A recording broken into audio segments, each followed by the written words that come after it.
Hey, welcome to Talking 360. I'm Tony Scott, and with me is a young man I met in Ferguson who had some unique perspectives, especially for a guy his age. And I just thought that he would be very interesting to talk to, and he agreed to come on and talk. And I appreciate Mustafa Abdul Hamid. How you doing, man? I'm doing great. It's good to see you again. Yeah, good to see you too, man. A little cooler inside than it was. Well, yesterday was burning up. And, it's summertime in St. Louis. What do you expect, right? Yeah, that's right. The humidity hits, and it's also good to put a face to a voice because I've been listening to you a long time on the radio. No, I appreciate that, man. Thank you very much. So you've been out there in Ferguson, if not every night, most nights, right? Right.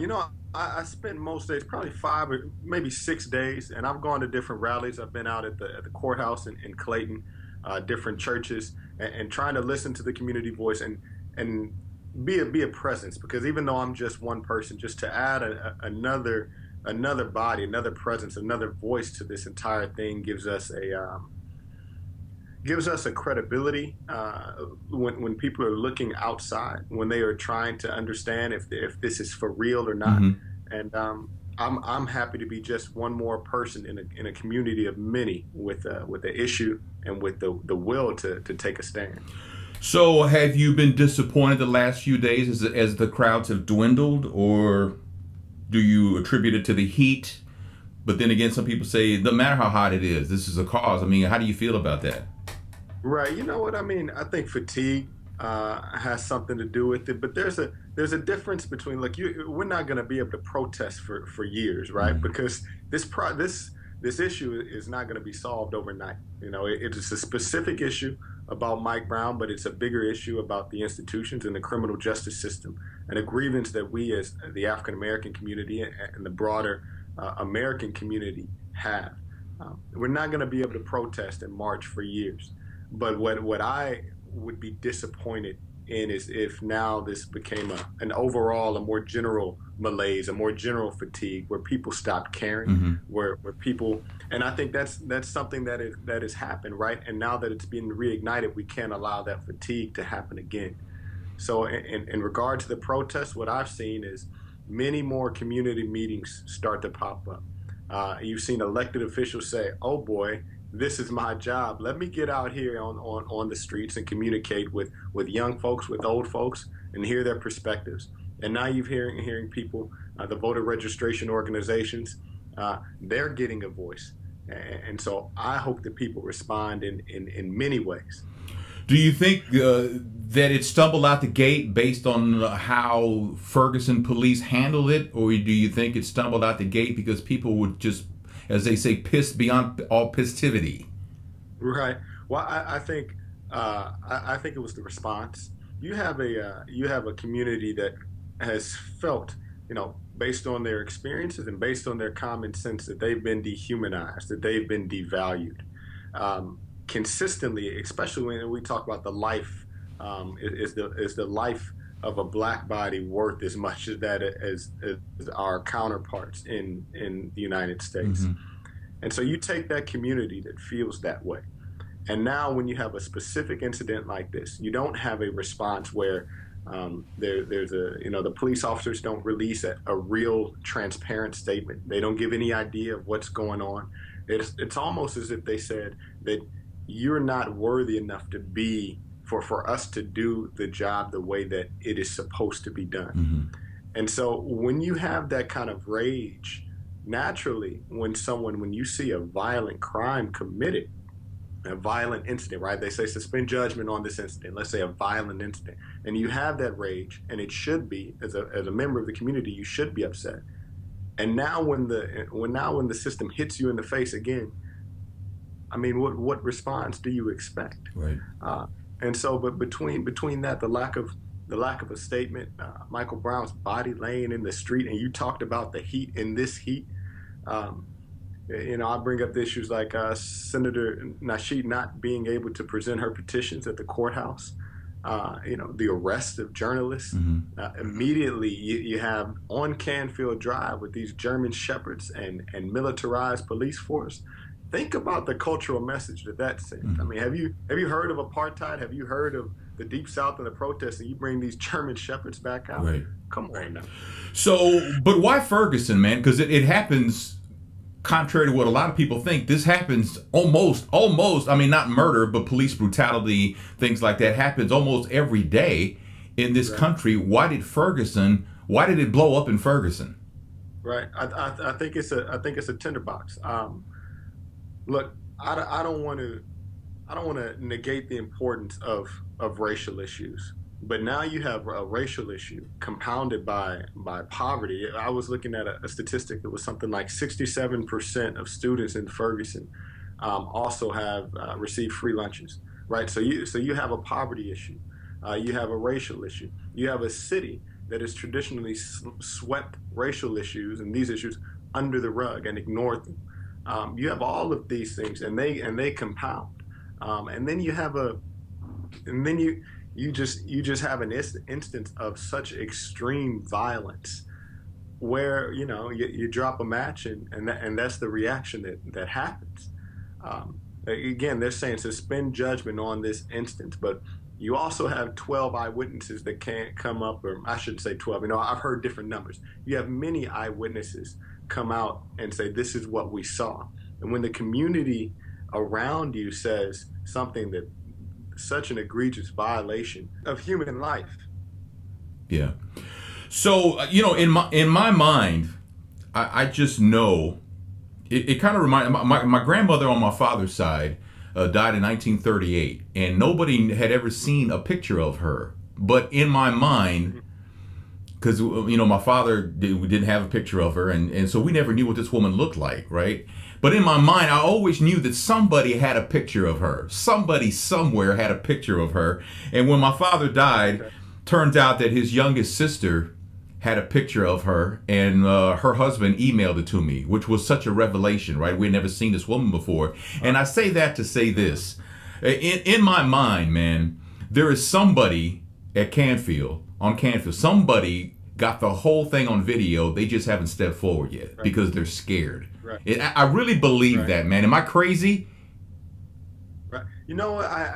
I would like to, my common sense says that someone has a video or a photo or something that is going to contribute more information. I don't know if they got there right on, because my thought is, I think if you've lived in many of our communities, you've been around gunshots, right? But now, you hear them, maybe they're a couple blocks off, but if you hear that right outside and you were stunned in that way, I think there's still a reaction. Like, we're still human beings, where we freeze or we stop, or there's fear, and you hear some of these eyewitnesses that they were just in shock. And so maybe it did happen, and if there's that video and they can reveal truly what happened, then that would be great. I don't think you're crazy. At the same time, no matter what happened to in that altercation, what my biggest fear is that the violations of this community's rights and then the broader narrative will be lost, because what is already happening is the police story is coming out, and they're saying that and they're criminalizing Michael Brown, and if that is what is decided upon, if that is what happened, people are going to forget about the First Amendment rights that were violated. They're going to forget that, they're going to justify deadly force being used. And so even if, it may almost be better if we focus strictly on the fact that Michael Brown was killed, and then that this entire community continue to be punched in the face by the institutions and system that is supposed to protect them.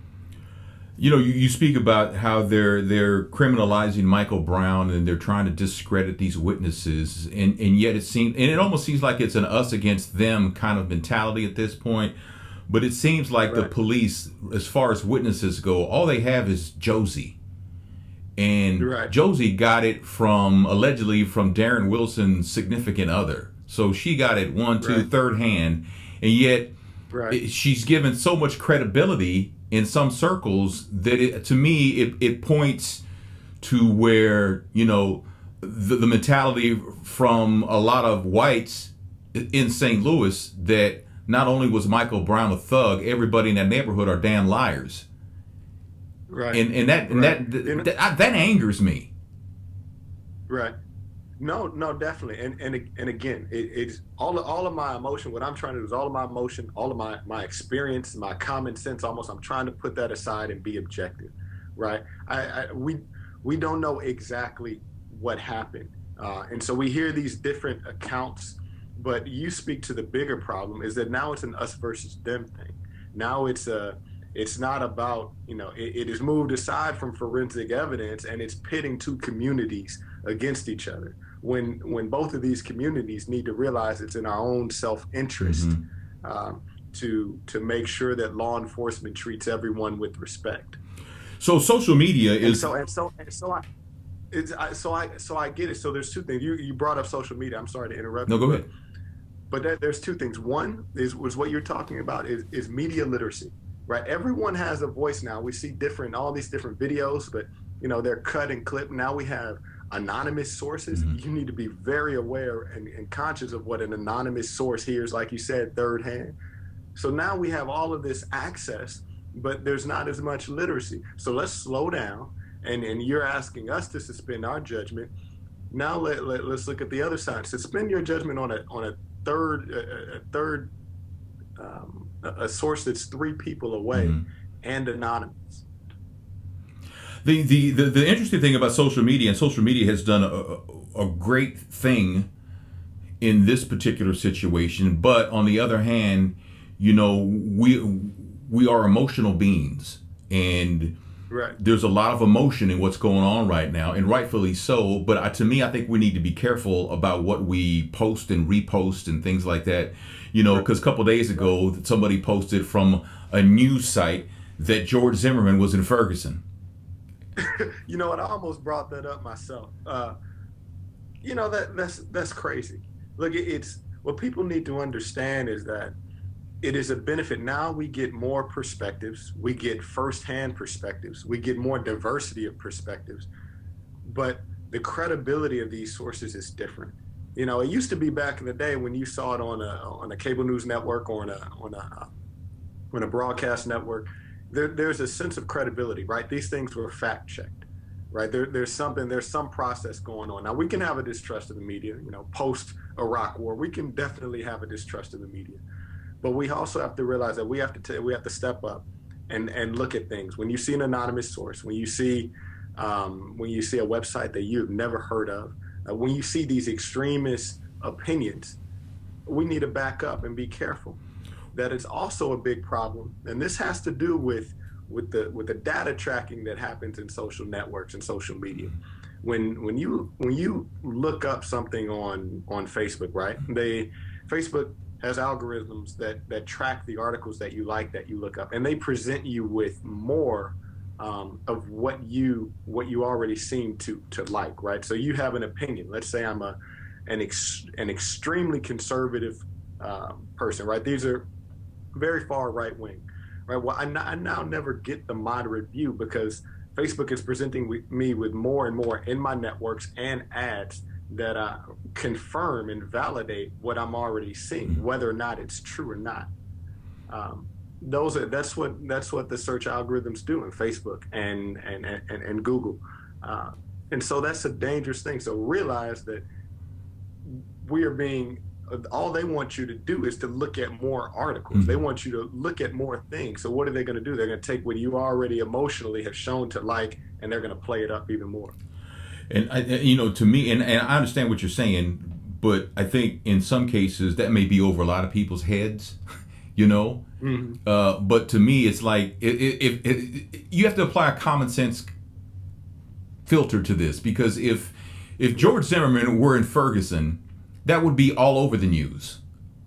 It would be all over the news. So why was it only on one post? So to me, you have to take that into consideration. But because we're so emotional right now, we're so raw right now, if it looks legit, then it must be legit, and that's not the case at all. So you mentioned earlier that you, huh? I mean, I can make and I have website. I can make a website right now in the next 10 minutes. And make it look, legit. And I can have a nice little name of freedom.com, right? freedomofpress.com. And so you're exactly right. We need to take a step back and use our own common sense and say that doesn't seem right. Yeah.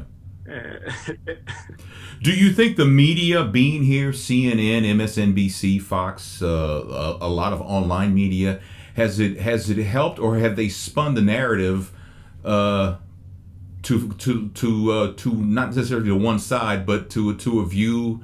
I don't know. I mean, to their view, whatever it may be. Do you think it's been good or Yeah. bad?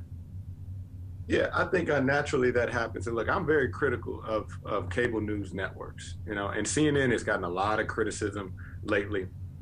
Um, but at the same time, I think that their coverage has not always it does play toward the narrative that they want. But look, there has been, we keep saying this common expression. There's been a light shining on all of this, and I think it is a good thing.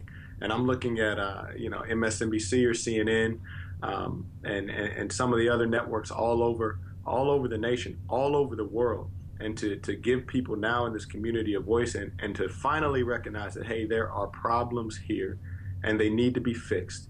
I think it's a good thing.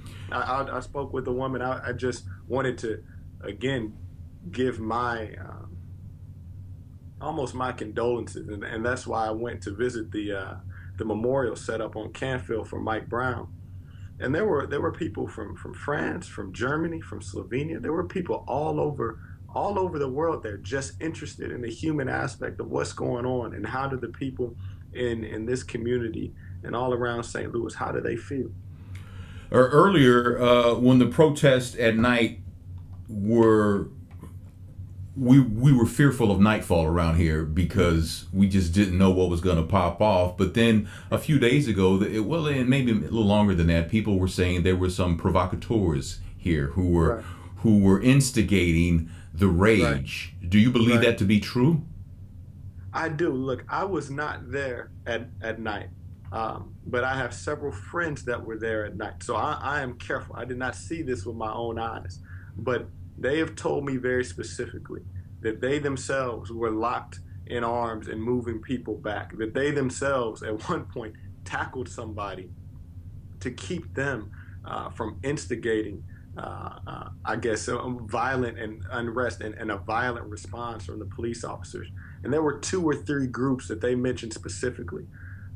So absolutely, there's always going to be a few people, a few people that hijacked or co-opt the response. And this is what the media picks up on, Mm-hmm. and it's dangerous. But the positive aspect is, look at all the people in the community that said, "Hey, man, this ain't gonna fly. Mm-hmm. You got to step back. And if I'm gonna walk you back, or if not, I'm gonna tackle you and knock you back, and you're gonna leave." You spent some time in Europe, some years in Europe. Is racism in Europe as bad as it is here, or is that? It's different. It's different. Look, we know that racism exists Sure.